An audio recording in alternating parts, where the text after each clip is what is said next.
Hello everyone, welcome to Small Model Car. Today we've got the 80th anniversary Mattel Dream Mobile. And for those who don't know, this was one of the very first casting Hot Wheels did. And since then, I think it's predated Hot Wheels too. I think it was just the Mattel when they did it before Hot Wheels actually became Hot Wheels. So this one basically a throwback. And I think I didn't have one in collection before. So let's open it up and see how does it look. So here's the Mattel Dream Mobile out of its packaging.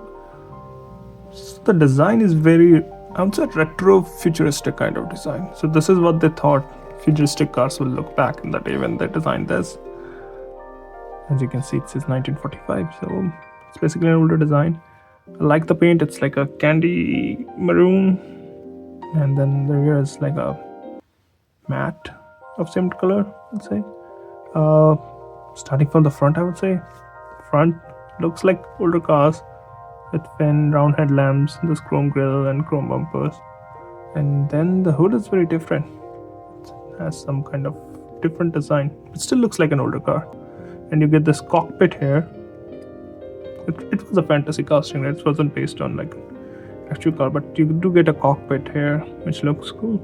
You do have seats inside. Again, nice. Does have this 80 metal, obviously 80 anniversary.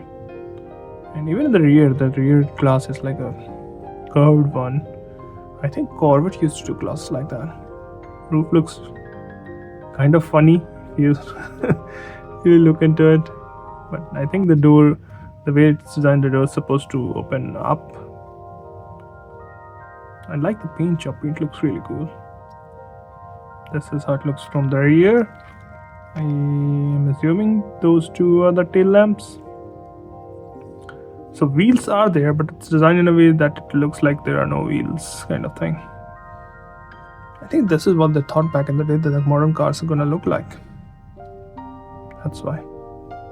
Chrome base.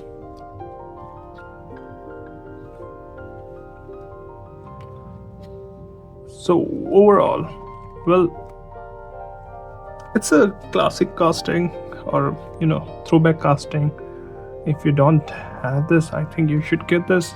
This is one of the earliest designed by Mattel when it comes to car. Yeah, I didn't have one, so I had to get one. Well, those are the thoughts for the day. Thank you for watching. Have a good day.